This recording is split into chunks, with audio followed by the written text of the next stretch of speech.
okushaba okwetabirwa habebembezi b'edini ku rugomo bureberezo bwa Ankole Diocese ababire bakurirwe Right Reverend Dr. Sheldon Mwesigwa abazire hamwe n'abeja bashomira hishomereri aha mukoro gubire gugenderire kuteka habeje emikono hamwe no kushabira aba barukuza kukora ebigezo by'ihanga ryona ebere kutandika izoba rya nyenshakare Shukuru munonga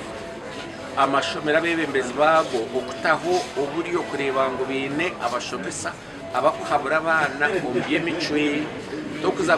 kuta umutima gwonka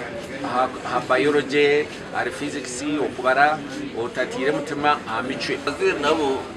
bine umuga muhango akugunjura abana babo mu micwe konka ubwiro buno shaka ko abazire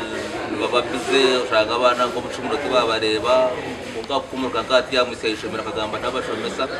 we n'abazire ni mbashaka ngo nabo babehi n'abana babo abeji ba senior yakano mwihanga ryona nyenshakare nabo kutandika kubuzubwa kandi aba Bishop Sheldon abira biniro butumwa aho abashabiro butejombera omukwibe bigezo that they may continue to be yours forever and ever.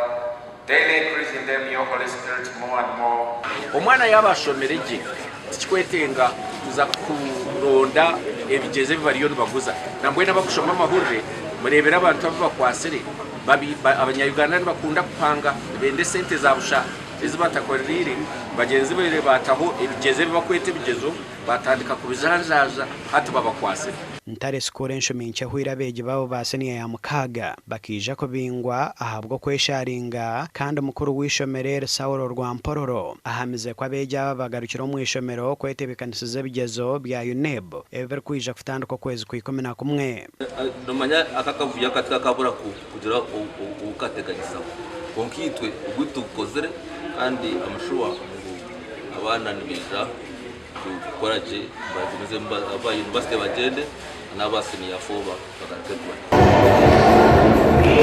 omuganda makora bikiriza Kristo aha kanisa ya All Saints Church Mbarara bayigita habikiriza abandi omukanisa ya Uganda okukuza kiro kya Fathers Union kandi omukushaboko bashabwa kubempamizo omumakagabo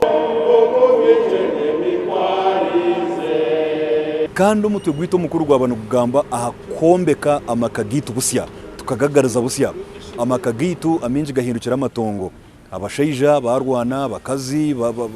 tubahereza bibabe kitinisa abana bagere mico mbi mbwe n'amakagona gatabanguka gabe kindi kintu mwene rizo batwabantu twegariza amamani kugira ngo tuteka kwimuka tugarike tuombe cy'amakagitu gareke kuba amatongo kandi simo mureberezi wankore munonga uko mwaka gw'2024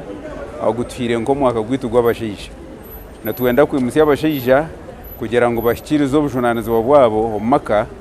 kandi amaka nagugaru gukora ekanisa kandi ekanisa niyo gukora ihanga orukure kigombe cya Fathers Union mu Uganda Samuel Bakutana yashababanye n'amaka okubempamizo omumakagabo umwe no shangomu omukazi nahereza abandi bashayija bone kitinisa konka tarakucereza ibo nahika hariya abugana cy'Imana yero C5 amutekera amaju ahika hariya abugana omwahure amwinamera akikomuka yabuga no mushayija we agira atamabega amusindikira cyayi ayirezo kugura ati byo kurya birahariya mbona ureba abandi bona nabahereza kitinisa konko mushayija we taro kumuhereza kitinisa okuhunduza no kugaruraho ebyashenyukire obunaku obw'abashayija bimukire kimwe umusabadiko nobu okuhunduza okugaruraho ebyasisikeire omumakageitu Ndoram Edwin na Era Cheza ahabwa gacenchwire